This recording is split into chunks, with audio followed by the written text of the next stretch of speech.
everyone who's joining us online through live streaming. Thank you so much for joining us on a Saturday morning.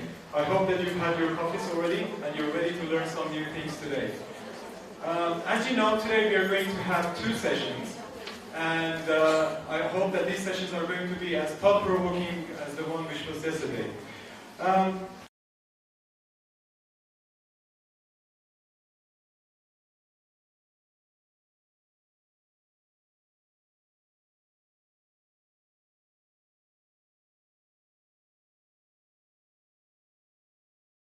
Again.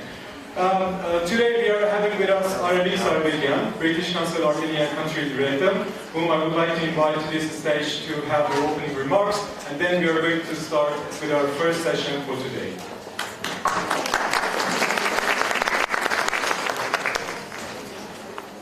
Good morning everyone, and welcome to the British Council Teacher Development Program sessions today. Thank you for spending your weekend with us.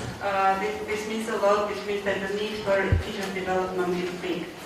I want to welcome all the Armenian teachers. I want to welcome all our teachers who visited who are traveling from Iran to be with us today. And I also want to welcome all the teachers who are watching us online all around the world. I hope that you will find these sessions important. Yesterday was Teachers' Day. Unfortunately, I couldn't be here, but I want to use the opportunity and congratulate you with that important day. You can never congratulate enough and thank you enough for the work that you are doing. My teacher of English has been my inspiration for learning English. And since school, I wanted to know English very well in order I can travel the world, but I wanted to become a flight attendant. I didn't become a flight attendant. My immediate goal was not fulfilled, but I think the overall wish for traveling and seeing the world became true, and that's thanks to English language that I learned. So I think it's a great privilege for British Council to work with such a big network in Armenia and globally, and join our efforts so that we can educate our future generation, so that we can contribute and help their inspirations to become true. I just want to say that although English is important for personal development, English has become very important tool globally for reaching other goals. If we help individuals to become better professionals, to find better jobs, then definitely we are contributing to a better economy, because it means better chances for the government.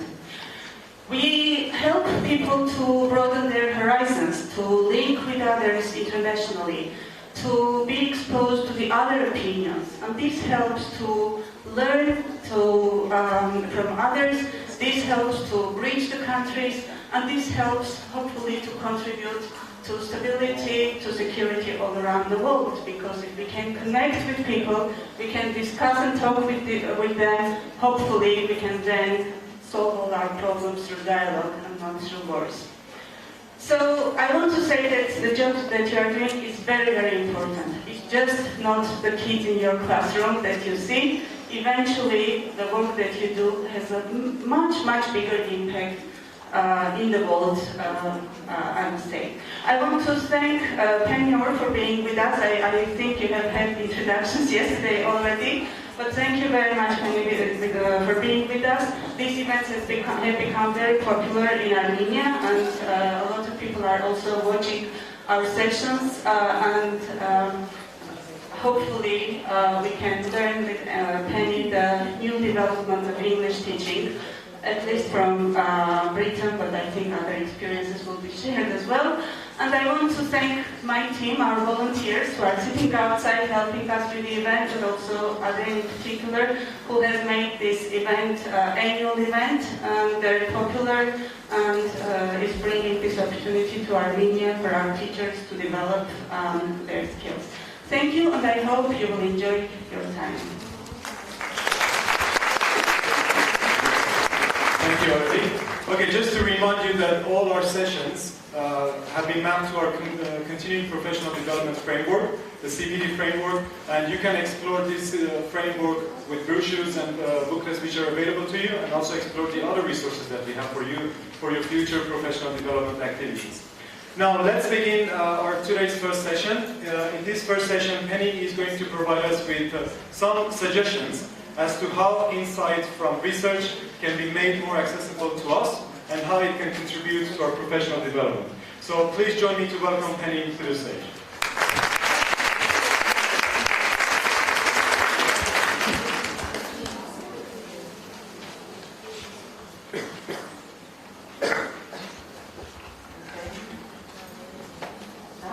Thank you very much.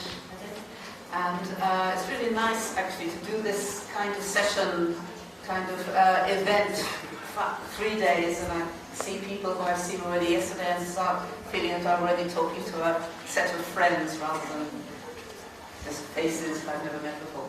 So it's really nice. I won't introduce myself again, most of you were here yesterday. Yesterday I was talking about methodology, where we're at, where I think we're going, a personal take on methodological issues, and today also will be a personal take rather than any kind of official approach. And I'll be talking about research, the place of research, and the language teacher. The topics I'll be talking about, firstly, the place of research. What is the importance of research as one source of teacher knowledge? It's not the other sources as well. What is the place of research?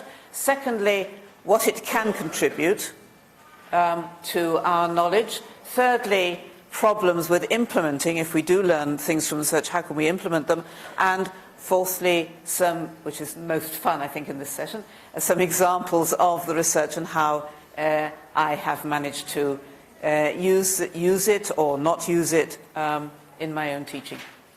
Okay, so, and then conclusions. First of all, what are the sources of teacher knowledge? What is the place of research? Of the following factors, and I want you to perhaps discuss with your neighbour, and I touched on this yesterday, as you'll see.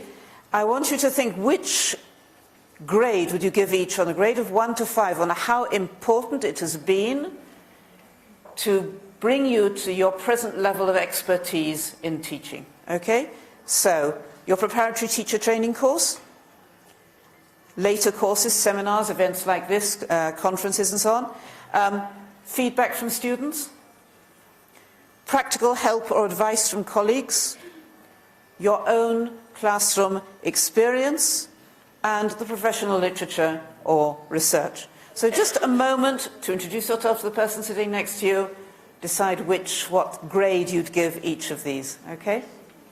Go ahead.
Okay, let's take a vote. Even if you don't agree with your neighbour, that's fine. Your own vote. Okay. Number 1, your preparatory teacher training course. How many people would give that a 5? Look around you and see what they say. 5, small minority. 4, 3, 2, 1. And a lot of abstentions. A lot of people who didn't vote at all. Not very strong then. Later courses, seminars, conferences, events like this. 5, 4, 3, 2, 1, 0. Okay, still not a majority for the vote, but nevertheless, what's interesting for me with this is that the later courses, in-service courses, seminars, conferences, got more of a vote than the preparatory course. In other words, most of you found it more interesting. That's an interesting point. Feedback from students. 5, pretty high. 4, 3, 2, 1. Okay, pretty high. Feedback from students, also a strong contributor. Practical help or advice from colleagues. 5. Not so strong as students. Students are more useful. 4, 3, 2, 1. Okay. Your own classroom experience? 5. Someone voting here with both hands. 4, 3, 2, 1, 0. 4 or 5. Pretty well, everybody. Professional literature or research? Substantial. 5, 4, 3, 2, 1. Okay, so what we've got is professional literature or research. Quite important. It is to your credit, I have to say, that there were so many votes for this, because a lot of places teachers don't read the research at all. In Armenia, you obviously do, so that's to your credit. But still, the highest vote, without any doubt, goes to classroom experience.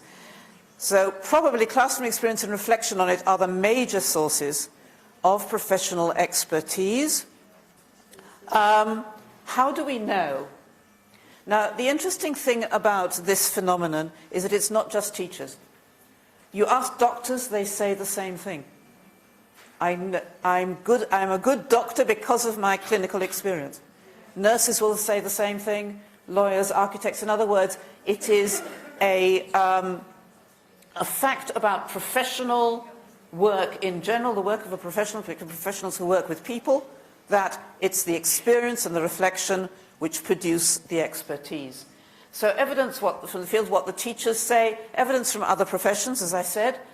You get very often, if you look up, I checked this on the internet, this issue, and looked it up, and very, very often you get this phrase, novice versus expert. In other words, the opposite of expert is someone, not the non-expert, but the novice, the person who does not have the experience, which implies that an expert is someone with experience. Obviously, experience isn't enough, but it is a necessary component of expertise. Necessary, perhaps necessary, but not sufficient, but certainly necessary. So novice versus expert. And there's been some research on this. Erickson talks about deliberate practice as the major contributor to professional expertise, and he's not talking about teachers particularly, he's talking about all sorts of professionals. And Gladwell, The Outliers, I don't know if any of you have read that. It's a popular, very readable book, and I recommend it strongly. It says the same thing. And he even gives a number of thousands of hours of practice that you need to become an expert. He includes sport, but also other professional professional enterprises. In other words, it's experience which is the critical issue. But the teacher trainers, the academics, the theorists, the people who write the professional literature are very, very strongly in favor of the research as the major component, as this quote, typical quote, shows. This is from Finland, but it could be any country. It's what academics typically say, and you'll read this again. The conventional assumption is that there is a gap between research and practice. You write into the internet, gap between research and practice, or gap between theory and practice, you get thousands, tens of thousands of hits. all over the professional spectrum. And not only that there's a gap, but there shouldn't be a gap. And it's a bad thing. And the fact that people don't implement the research in their practice is a bad thing. We should do something about it. It needs to be bridged. You feed in double quotation marks, bridging the gap between research and practice. Again, you get lots of hits. It's something which preoccupies particularly the academics. Not so much the professionals, but it preoccupies the academics very much, because they say, we're doing all this research, we're coming up with all these results, why aren't the professionals using it?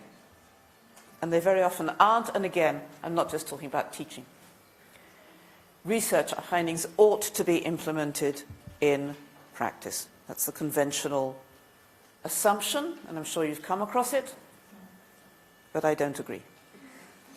I think that the gap between research and practice is natural and inevitable. The fact that it happens so much is already a strong hint towards that. Practitioners, professionals and researchers are different. And there's no reason why something which is true for one category is necessarily true for the other. They are totally different kinds of people with different goals, different criteria for success, and different career structures. So you practitioners, professionals, and again, think about doctors, nurses, teachers, aim to bring about change in the real world in real time. So a doctor aims to make the patient better, as does the nurse. The lawyer aims to win his case in court. The teacher aims to get the students to learn. They are all things which are happening in the real world in real time. Researchers are not aiming to bring about real-world change. They are aiming to find out something, to prove something, or to disprove something, to discover truth, to push back the boundaries of knowledge. Both of these enterprises are honourable, important, and essential for culture, but they are not the same thing. There is a connection between them, and I'll try and put my finger on that connection as we go on, but it is not. The connection is not that what the researchers find out should be implemented in practice. There are two parallel enterprises which have some interface and some mutual giving, but they are not, it is not a unidirectional process of implementing research in practice. So research proposes, or may not propose, but at least it tests hypotheses by observation or experiment, provides evidence, provides insights, provides all sorts of interesting facts which we can use, which may later be useful to the relevant professions. And this is more or less where I stand, and I'd like to emphasize the word may. May not. They're available, and we can see how we can use them. So my position is we can get useful insights from the research, but our own pedagogical considerations will determine how we use them. And I'll be enlarging on this as we go on. You'll see how it links up with what I said yesterday about the teacher's decisions on methodology. And here I'm talking about the teacher's decisions on research and the research findings. I've written an article about that, which you can read if you like. So what is the contribution of research? What can research give us? So I'm saying I'm not going to implement everything in the research, but nevertheless I think it has something to give us. It's important. It's not something, I've heard teachers say, oh, leave the research alone, it's got nothing to do with me, it's not practical. Hear teachers say it's not practical, it's not implementable, it's very often not even comprehensible, forget it. That's not my position. I think the research does have something to give, and the question is what that something is and how we can use it.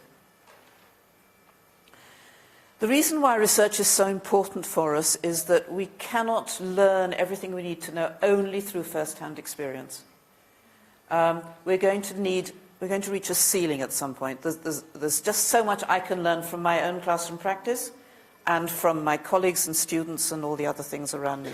I need to go beyond that. I need to find out things which I would not otherwise have been able to find out. So that's one reason. And the research may take the form of, or the learning we can get from research may take the form of simply encountering new ideas, things we hadn't thought of, new ways of doing things, language teaching methods we hadn't thought about, hadn't learnt about. As I said, implied yesterday, we have a lot to learn from things like grammar translation or audiolingualism, all the other methods that are being used these days, or have been used in the past. I may come across ideas of teaching strategies, which I hadn't thought of from the research. Solutions to problems. I have a problem and someone out there has found a solution in their context and I can read about it, and the research that's been done, it may help me.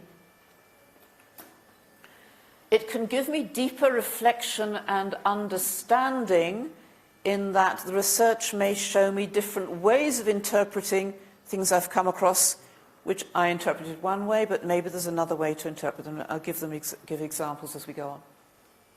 And may give me the underlying understanding of what's going on here. I may see all the phenomena in my classroom, and a research study may provide me with the understanding of what pulls it all together and explains what's going on.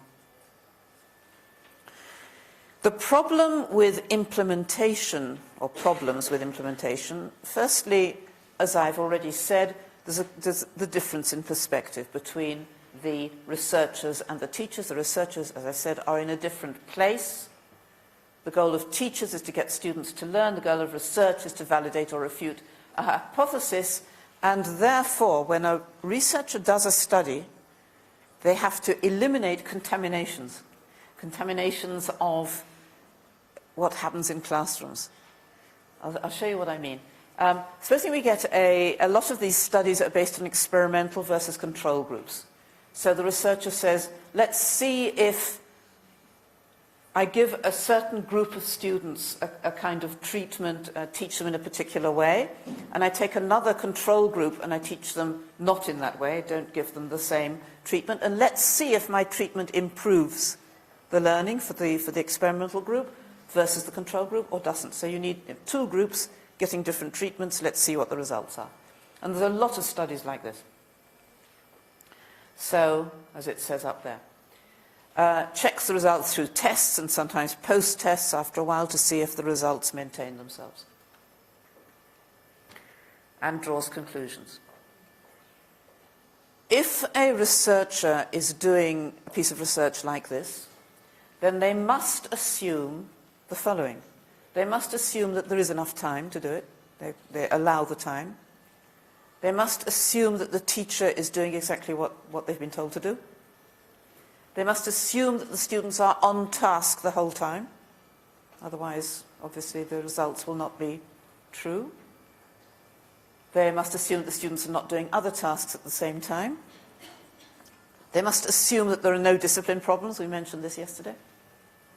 That students are actually learning and doing their job.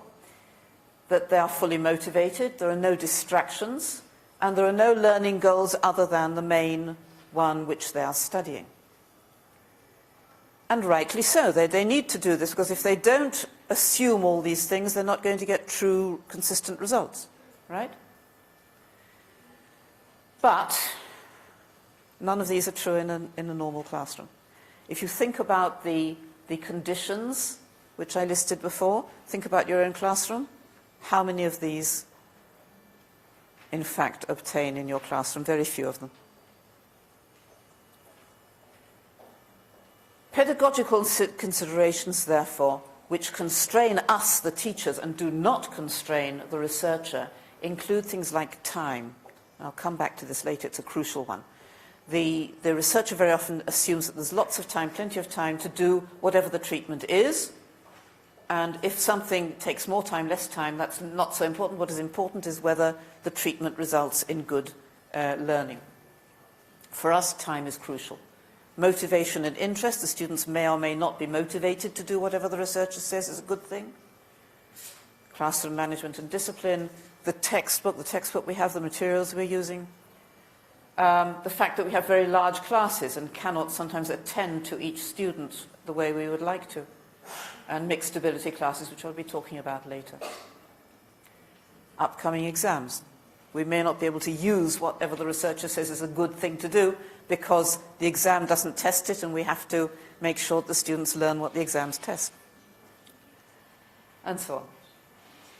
So that's one problem. The fact that the conditions that the researcher uses for the research do not necessarily reflect the conditions that real teachers are encountering in real classrooms. The second problem, and I get into trouble over this one, but nevertheless, the researchers themselves are not really qualified to say how their results should be used. Most researchers, because they are full-time researchers, because this is their job and this is what they've been trained to do and this is what they're doing all the time, they have not had the classroom experience. They haven't had time for it. Just as I am not a qualified researcher, the researchers are not qualified teachers. They're not familiar with what goes on in classrooms or the day-to-day problems that teachers encounter. They have little or no classroom teaching experience themselves. And hence, what we find, and I find it again and again in the research which I've read, the implementation that the researcher suggests is very often not practical. It's off the wall. When I'm teaching courses at the college and the university and telling my students, read this research, it's really, really interesting research, and you should read it. But when you get to the section headed Teaching Implementation, skip it. Because probably the writer doesn't really know what he's talking about. And I say he advisedly, they're mostly men. Not that I have anything against men, but the researchers tend to be men, and the teachers, as we see, and myself too, tend to be women. But that's just by the way. But on the whole, and I'll give you some examples in a moment, the researchers are not the best judges of how their findings should be implemented. Not that that means their findings are not legitimate. Their findings may be extremely important and useful. But it is the teachers who can say how they can be implemented, not the researcher themselves. Up to the teacher, as it says there. Okay, I'm going now to come on to perhaps the more interesting part of this talk, which is some examples of relevant research findings and how they've informed my practice and how I think they can inform practice in general. And some of these pieces of research may be familiar to you. I imagine most of them will not be, and I hope you'll find them interesting. Okay, what time do I have to finish this talk? I haven't taken time. We have 45 minutes. 45 minutes from now. Okay. So, research may do one of four things. It may simply confirm what we thought anyway. Confirm our own intuitions, which is quite important and comforting. You know, you read a piece of research that says, ah, yes, I'm doing it right. Two, it may provide new information ideas. I hadn't thought of that. Right. Nice idea. It may add more depth and detail to previous understanding. Yes, I knew we should be doing this sort of thing, but now, with the help of the research, I have a better understanding of how to do it. And finally, and perhaps the most interesting and fun, maybe, is when it destabilizes, when it tells you something which, wow, that doesn't go according to my intuitions. That's not what I've been doing. Maybe I'm wrong. Maybe I'm wrong. Maybe I'm right. If the research is solid, convincing research has been replicated lots of times, and it keeps coming up with the same conclusion, and this conclusion is against my own intuitions, I need to think about whether my intuitions are wrong. Maybe I'm wrong and I should rethink. And this is a really valuable function of research, I think, to make us think. Maybe I'm wrong. Maybe I'm not, but maybe I'm wrong, and I should take this into account. So let's take the first one. First, confirm previous assumptions. The example I'm bringing here is the importance of explicit grammar teaching, which has been confirmed in a seminal overview meta-analytic article by Norris and Ortega 2001, which looked at a huge number of studies on the teaching of grammar. And by a complicated statistical analysis, which I don't understand, but I have to take on trust, they come to the conclusion that, on the whole, all things being equal, giving grammatical explanations and practice and correcting grammatical errors does help students produce more correct English themselves. So this is as against, for example, the position of Stephen Krashen, who says that it's enough to have comprehensible input for acquisition. You don't need to have explicit grammar teaching at all. But this research shows fairly clearly that, yes, there is a place for it. So it's useful to give grammar explanations. I was really relieved to hear that because I've been doing it all my life and I can carry on doing it. I don't have to do it too much, but at least I know there is a place for teaching grammar. And classroom activity based only on communicative activities is probably not optimally effective. To provide new information or ideas.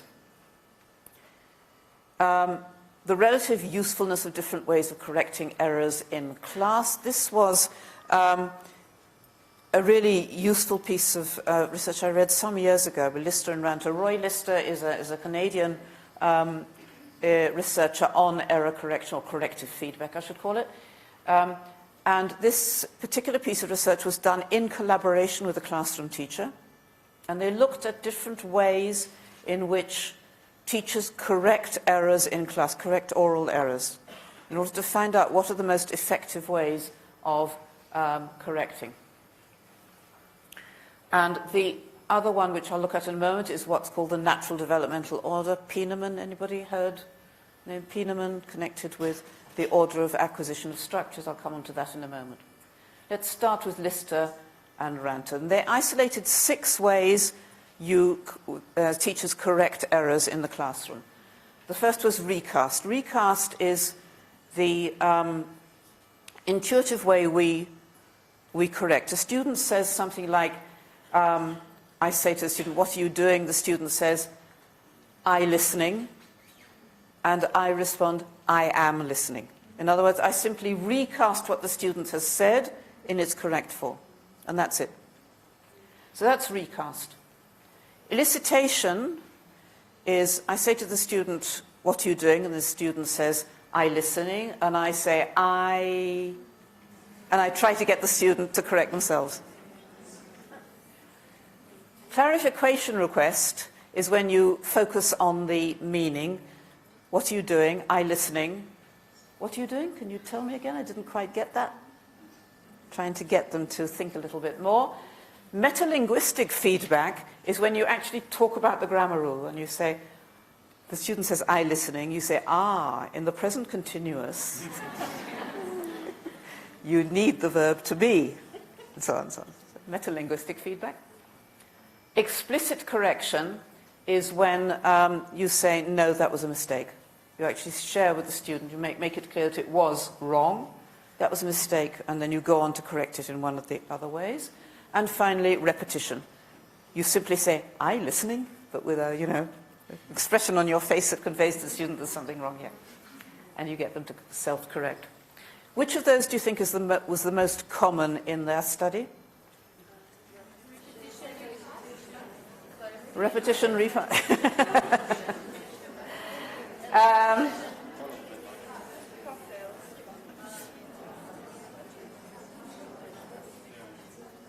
in their study, anyway, recast was most common. I would say probably in most classrooms I've observed this is also true. Now, the question is, which of them in their study produced the best uptake? Now, by uptake, I don't mean the student learned from it forever after that this is the correct form, but at least at that moment in time, the student understood and took on board what was wrong and what the right form should be. Okay? Now, from the point of view of uptake, which do you think was the most effective?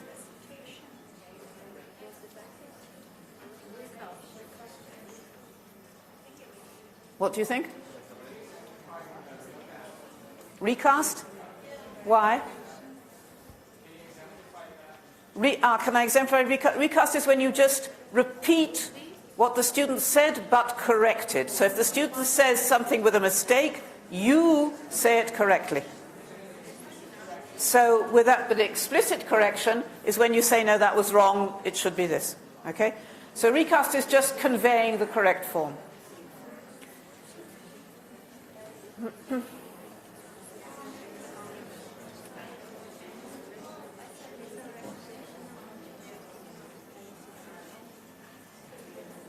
interesting that elicitation and metalinguistic feedback scored highest.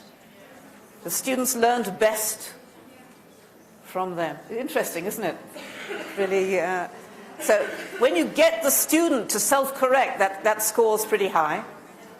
And what is also interesting is that recast is the lowest.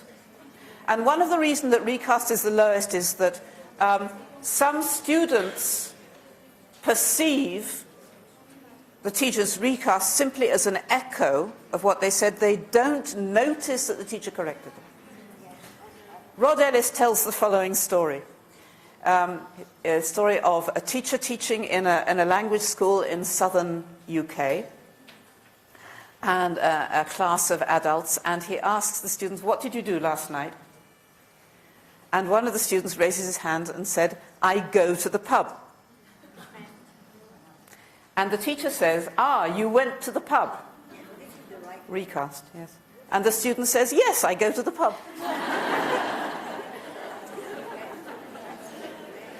What was happening there? What was happening was that the students heard it as an echo, a confirmation. They didn't hear the correction. And this is one reason why recasts may not be very effective. I did a little bit of research on correction myself with I've almost done no research myself. I did a little bit, which is somewhere in my book, a course in English language teaching, on correction. And I asked the students, which is the best way for the students, for the teacher to correct you? What do you like best? And one of the things they said was they really like the teacher to explain. Not just to correct, but to explain why it was wrong, which is the explicit and metalinguistic feedback. So, interesting. So what do I learn from that? And I said before, it's the teacher who decides what she learns from it. Not never to use recast. There may be places where recast, I may have a good reason for using recast, but I need to be aware that the students may not hear it as a correction, and I need to make sure that they do. If the correction is one which I think is really, really important for the student to learn from, I'm going to pause and make sure that either I elicit from or the little bit of negotiation, little bit of processing to make sure that they take it on board. So I will try to make sure that corrections are processed by students and not just supply a quick recast and move on. My own conclusion. Let's go on to the teachability hypothesis, which I mentioned, associated with the name of Pieneman, who's a German researcher. His original research was done on German, but later applied to other languages. And what he established was, this looks very complicated, but it's not as complicated as it looks, a natural developmental sequence of acquisition of morphosyntactical structures. In other words, we acquire grammatical features in a certain order, which is impervious to teaching. In other words, if a teacher teaches a structure we're not ready to learn, we won't yet take it on board, and a learner will acquire the next structure only when he's developmentally ready to do so. In other words, when the student has already acquired the ones which come before. All right? So, says Pieneman, there's no point trying to teach a structure when the learner is not ready. They won't learn it. And teaching of a feature when a learner is not ready may have a detrimental effect. Well, the first one, the one coloured in orange here, is what the researcher found. And he's done an enormous amount of, he and his colleagues, Pieneman and his colleagues, have done an enormous amount of research since then, and it seems to be a fairly solid result. It's been replicated, been tested, and I think we can take it on trust that this is probably true, that there is a sequence. It may be affected by the mother tongue, it may be affected by various things, but there is a sequence of, for example, how students learn question forms one by one, which the students have to go through. For example, they'll learn yes-no questions before they learn how to do WH questions, this sort of thing. But the points which I've now coloured in green are points which the researcher cannot really assert from his research. This is the point where he's taking over what a teacher should say and making decisions he can't really take. Is there no point teaching a structure when the learner is not ready? And does it have a detrimental effect? There is actually some research which shows fairly conclusively that the last point, number 4, is not true. It doesn't actually hurt them. It may not help, but it doesn't hurt. The point about 3 is a moot point. We'll talk about it in a moment. So what I'm left with is the first 2 points, which I can say, okay, these are important things which Pieneman has shown me. What can I learn from them, and how does it affect my teaching? There is a sequence, and students will acquire them in this order. The researcher's position is you ought only to teach a new grammatical structure when the students are ready to acquire it. Logical? Logical. But the teacher's question is, how do I know when they're ready? I have a group of 20, 30 students. How do I find out if they're ready or not? And they're all going to be different. So do I have to stop and test each one before I do any teaching of grammar? And how long will it take me? And what do I do in classroom if some of them are ready and some of them aren't? It's an impossible situation. You can't possibly do this. You can't teach a class of students in the real world the next they're ready for, because you can't find out where each one is and you can't teach each one individually. Yes? Just a question. Yes. I mean, the order of acquisition. Yes. Continuous comes before present simple, right? So I don't remember. I don't remember what I can't tell you. the form is said to be required Okay. before present simple, but no course book actually takes this into Yes. account. On the whole, course books don't take this into account. In general, they don't. The grammatical syllabi are made up of what the designer of the course book thinks is a logical way to order them. The present simple is normally taught before the present progressive because the present simple is about 10 times more common. But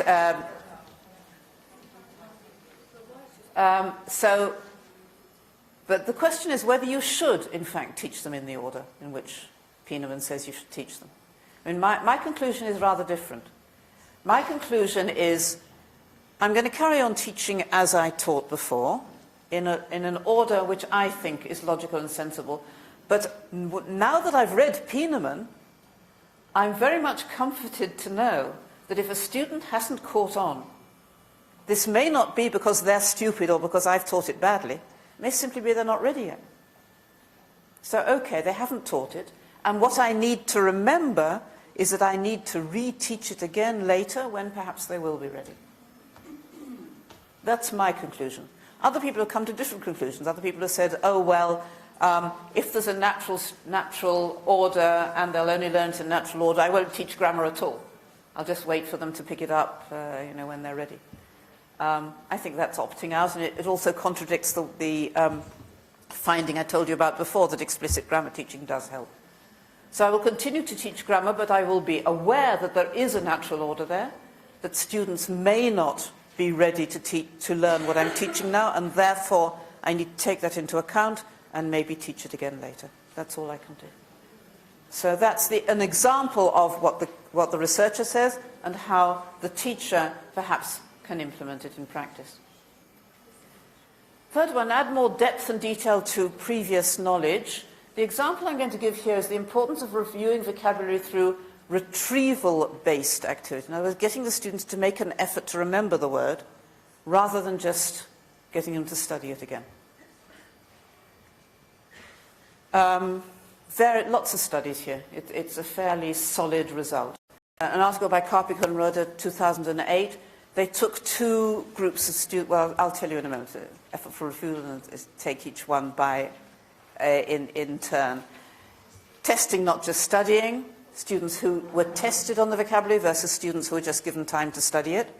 And the students who were tested came up with better results when the time was held constant. Effort for retrieval, Kang, I think their article's called Don't Just Repeat After Me or something like that. Get the students to make an effort to remember the word. Don't just tell them to look at it or repeat after you. deep processing, I'll talk about in a moment, produce better learning outcomes than mere study or repeated exposure, coming across the item again in a text. Karpik and Roda, as I said before, students who reviewed new words by being tested on them remembered them better than students who used the same time just to look at them again.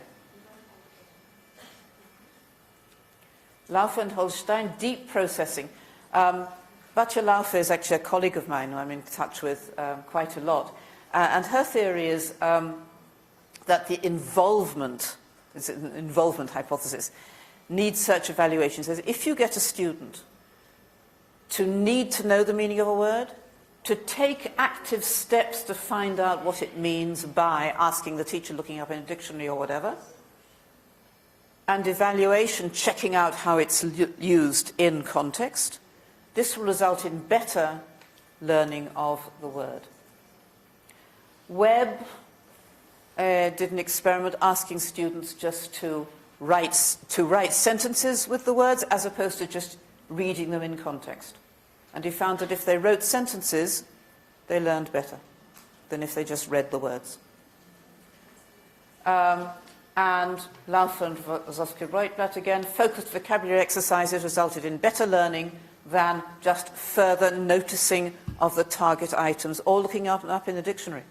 But actually doing something with them in a gap fill or matching exercise resulted in better learning. Bottom line, if you do something, if you're asked to do something with the vocabulary which requires you to remember either the form or the meaning from memory to make an effort,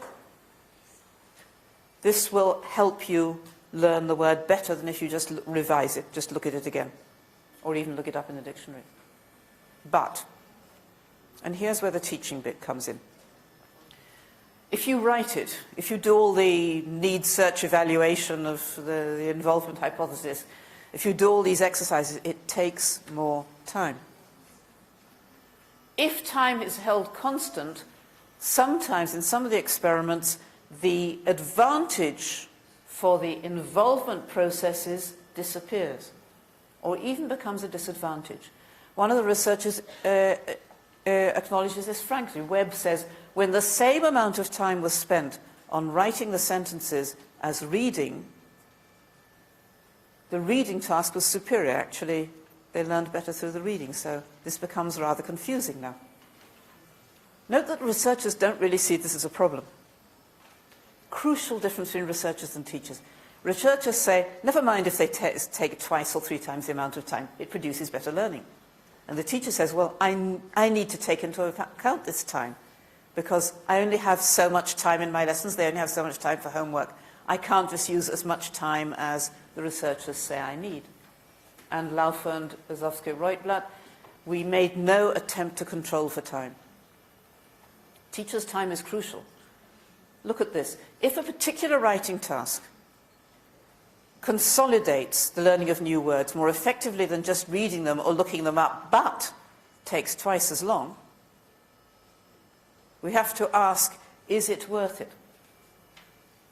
Right? I've got half my lesson to devote to reviewing vocabulary. Am I going to use this activity or this activity? I've only got half the lesson. I want to use time, use activities which will be most cost-effective. And the answer is difficult. Point of view of efficiency, sheer efficiency, it may not be worth it. But then there are the pedagogical. I talked yesterday about pedagogical considerations. And one of the pedagogical considerations in all this thing about retrieval versus just study is that good learning takes place when the procedures are interesting and they grab the students. And the deep processing, the writing sentences, the engaging with the word, doing things with the word which are interesting, which mean that I have to try and remember what it was, these are more interesting, and the interest itself will produce better learning. So, we may decide it's worth investing the extra time, not just because we know they're effective from the research, but also because from our own experience we know they're more interesting and more motivating. Bottom line, this is where this leaves me, okay? We've become aware that using deep processing, retrieval, trying to remember the word as well as being told it or studying it again is good for learning. We know that these may take more time, but we also know that we need to make tasks interesting and engaging. And therefore, my conclusion from this is, yes, I need to do retrieval-based exercises, but try to avoid the more tedious ones, just gap fills and sentence writing, and use more engaging tasks that involve brainstorming, playing games. I'll give plenty of examples later today and tomorrow. Visuals, personalization, and so on. So we need to select or design vocabulary reviews, tasks that are efficient, they result in good learning relative to the amount of time we invest, and are interesting. So here we have this rather complex interplay of pedagogical and research aspects. So where does this leave us so far? Okay, I'll carry on in a moment, but interim recap. If the research study is convincing, preferably replicated, in other words, there have been more studies done which show the same thing, and which are pretty good proof that the researcher's hypothesis is true, then we need to understand and accept, yes, this is probably true. Approach with caution what the researchers say we need to do about them. My original version of this presentation said ignore what the researchers say, but I was a little more cautious with my present wording. Decide how they will affect our own teaching, taking into account classroom constraints. And I'm going to illustrate these points again before I conclude in the next section, which is about destabilizing or making us rethink previous understandings. This was where I'm going to give you a couple of examples of a series of research studies which showed me things which made me say, whoops, maybe I'd be doing it wrong, and think again. Okay, so I'm going to look at two examples here. One is the inefficiency of guessing from context, these studies, and the other is the counterproductiveness of teaching lexical sets. Lexical sets are things like all the colours together, red, yellow, green, blue, or all the parts of the body together, all the prepositions together, things like that. Okay, let's look at guessing from context. You can take out a pencil and paper and guess what you think the meanings of these words are, the ones left as X's. You can talk to the person sitting next to you if you like. Just take a guess what you think they mean, more or less. Doesn't have to be exact, but more or less what they mean.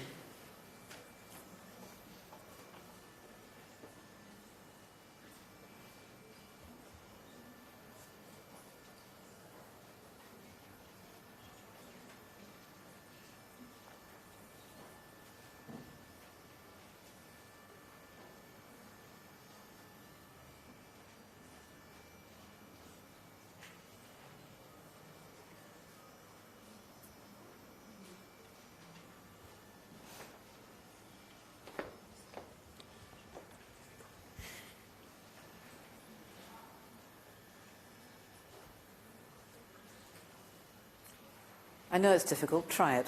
At least some of you. Those of you who have pencil and paper available.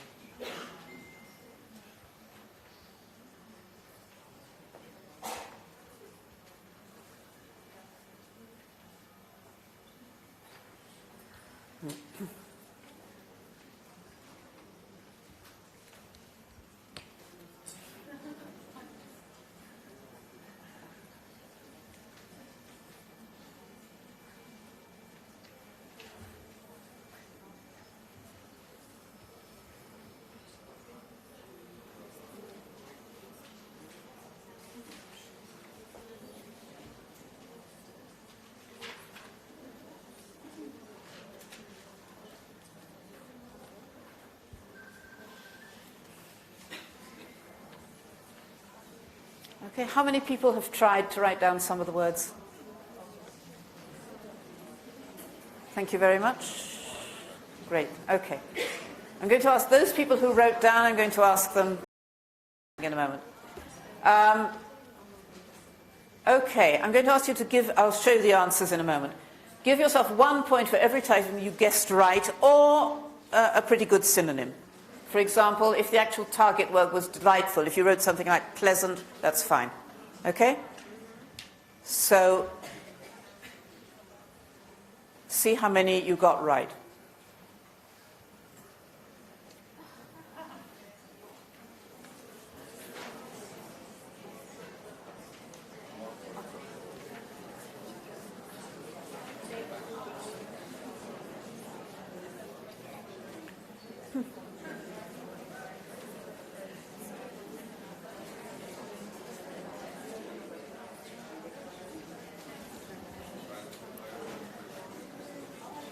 Okay, those people who actually tried to guess. Did any of you get 5? How many did you get? Can you raise your hands if you did it and tell me how many you got? Yes, how many? 2.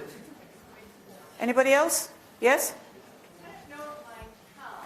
For heady, tranquil, and meandering, I only put 8 positive adjectives. Okay, but you didn't get any exact words. Okay, I'll talk about that's an important point you're putting up here. I'll come back to it in a second. Thank you. Anything else? Anyone else tried? Didn't get any. I wouldn't have got any either, I think. Probably I would have got none. For this reason. In most cases, in a natural text, the words are not guessable. And it doesn't matter how good you are at the language and how good you are at guessing. Because the natural contexts are not usually what's called pregnant. Nothing to do with having babies. It's they don't usually give away clues as to what the meaning is. So it's not your fault. It's the fault of the natural language. That's how it is. It doesn't help to train in inferencing strategies. It's not going to make any difference. It doesn't help to know the part of speech. You could have told me what the part of speech of every single one of those was. It doesn't help you know what the word is.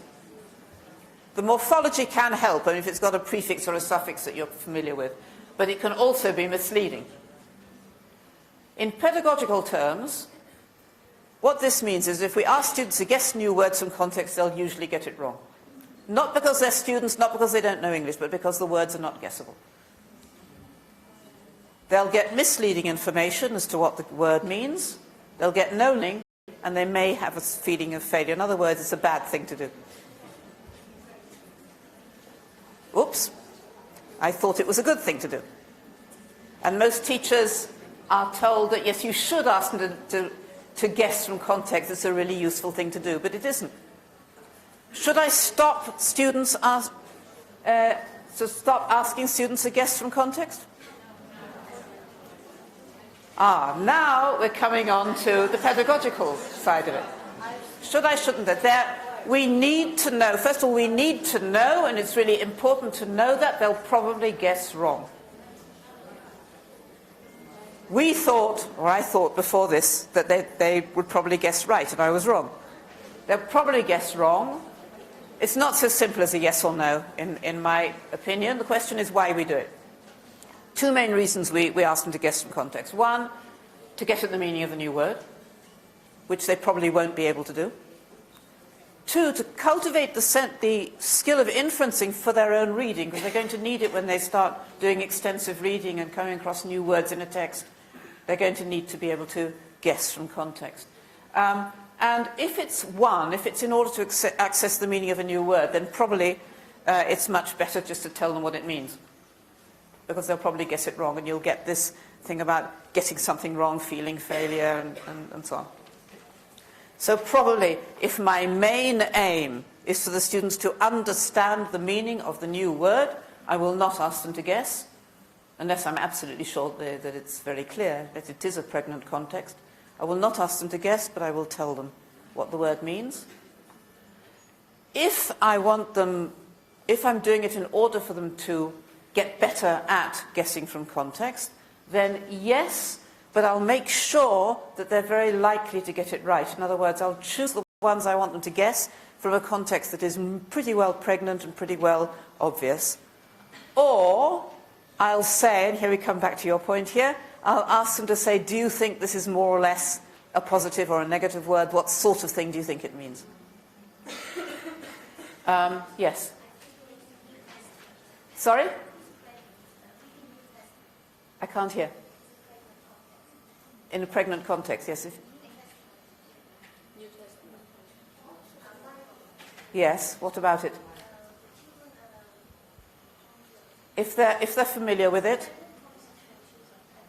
Yes, if they're familiar with the text, then this will probably mean, like the New Testament, as you say, if they're very familiar with the text and the stories and the background and everything, they will be much more likely to be able to guess. You're right, yes. Okay, and the other one which I want to show you, which I found destabilizing when I first read it, lexical sets. The original study by Tinkham in '93, the effects of semantic and thematic clustering in the learning of second language vocabulary. And his research question was this: does it help learners to master a new set of lexical items if they're all members of semantic set? Same part of speech, so all the colors, which are all adjectives, or parts of the body, all nouns, or action verbs, all verbs, and so on. And what he did was this. He presented learners, two sets of learners, with sets of pseudo words, nonsense words, and told them these words mean shirt, jacket, sweater, and various other parts of clothes, and these mean totally disconnected words like rain, car, frog. Okay, and these were the words he gave them. These were English speakers. So those were two groups, and he gave another two groups the same words, but he gave them different meanings, so that there would be no effect from these words are easier to learn than the others. And then tested them to see how many of the meanings they remembered. And what the result was that the learners consistently learned the unconnected items better. Counterintuitive. And this study has been replicated several times. I've given the references. With people coming from different language backgrounds. One was in Japan, one was in Greece, one was in Turkey, all sorts of different backgrounds, and with the same results. And the question is why? When asked, the learners said, well, we found it confusing because it was the same sort of meaning and we couldn't remember which was which. So if you learn two words with similar meanings, or forms, I'll come on to that in a moment, the learning of one interferes with the learning of the others. Actually, a whole theory around this called interference theory, that you shouldn't teach two similar things at the same time because they interfere with one another. But words link to each other syntagmatically. In other words, they come in the same sentence, rather than as a vertical list. Think of horizontal and vertical. A vertical list like red, yellow, green, blue is not learnt so well as blue and sky, which are sort of horizontally linked in a sentence. They go together. Further implications. One of the implications is that if you teach lexical sets like all the colours or all the parts of the body, you find yourself teaching young students, this is mainly we're talking about elementary school here, you find yourself teaching students words which are actually not terribly useful. When did you last use the word toe, for example? Or knee, even, for that matter. You know, you teach them head, shoulders, knees, and toes. It's quite fun to teach them, but actually of limited value in a lexical knowledge. And the same with, for example, the colour purple, which is relatively rare. I think it comes in corpus studies, so about 4,000 in a frequency list, which is very, very high. So teaching lexical sets means that you're teaching not very useful words very often at the expense of the useful ones, which you don't teach so much because they're not in a lexical set. A word like just, or only, or thing, okay, which are really, really important and useful words, but they're not in a lexical set, and they tend to get neglected. So that's one problem. And the other problem is that, or the other implication, or it's not a problem, is that probably any pairs or groups of words that share common characteristics will probably result in similar confusion. So things like teaching opposites together, rather than teaching tall and then later teaching short, right? Or synonyms near synonyms, or syn forms of various kinds. If we teach C and C together, well, we're not likely to, but teaching C and C together with a different spelling but the same sound would be confusing. And homonyms like bank, bank, or bear, bear. But I have to stress that all this applies only to the teaching of new items, when you teach them together for the first time. If you already know one of them or some of them, and you teach others later, that's okay. Because you're not going to get confused because the first one is already well established in your memory. Doesn't apply if one or more of the items is already familiar. So these kinds of associations, the lexical sets, the colours, parts of the body, may be useful for review activities when you already know the words and you just want to review them. So things like teaching a new item hooked onto one you already know. So you already know sad, and you can use that to teach the word miserable, rather than teaching them both at the same time. Or the design of practice exercises which use sets, things like odd one out, or find the opposite, things like that, which actually are based on lexical sets, but ones they already know, not teaching them all at the same time. Problem is that these lexical sets are widely used in elementary materials. I'm sure they are in your books as they are in mine. Teachers using this textbook are stuck with them, okay? They're there, I've got to teach them, what can I do? And my answer is for the materials writers, so I've got all the colours I've got to teach them. So what I'm going to do is try to make sure that each one I provide a context. I don't try and teach them all together, but give each one its own context and teach it separately, and try to focus on the ones which are most useful.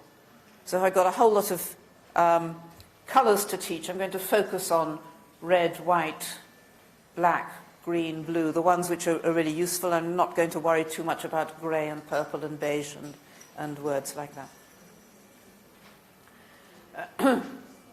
Okay, so we're coming to the conclusion now. And just to come back to what I said in my interim recap, but to state it perhaps more concisely, the research can make a valuable contribution to teaching. That's what I'm saying. It's not the most important source. We've already seen that experience is probably the most important source, but it is an important source. It can make a contribution. It is rarely a matter of simple implementation.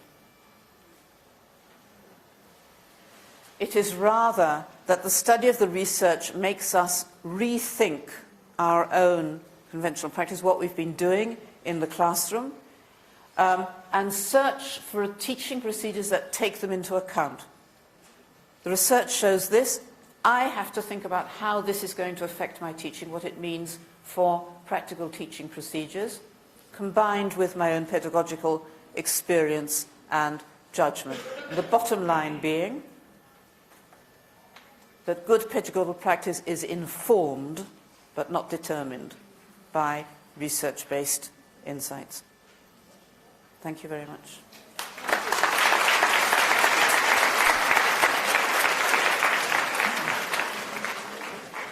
Okay, thank you so much, Penny, for this destabilizing session. We can accept a couple of questions, if you have any.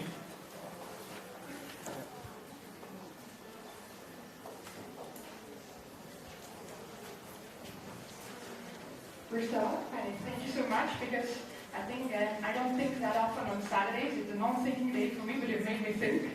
So thank you for that. And the question is, do you happen to have any research about mixed forms of correction? Because, you know, sometimes it's both recasting and mental language, and it's not one or the other. And that would be interesting to look into how people combine these forms. How deep they go into correcting. Thank you. I don't know about actual research on that. I can check it out. If you email me and I'll see what I can find. But intuitively, I'd say that I think most of our corrections will probably be a combination.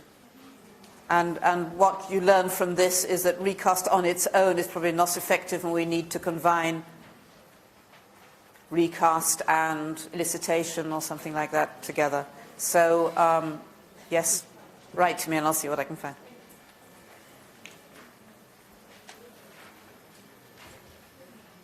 Any other questions?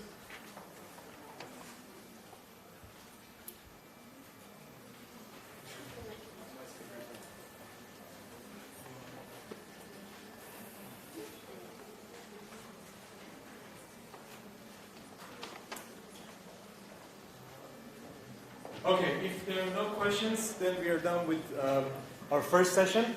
We are going to have our second session in an hour, so you are going to have 1 hour break. And we are going to ask you to leave the room so that you will re-register and come back again. Thank you so much. See you at 14:15.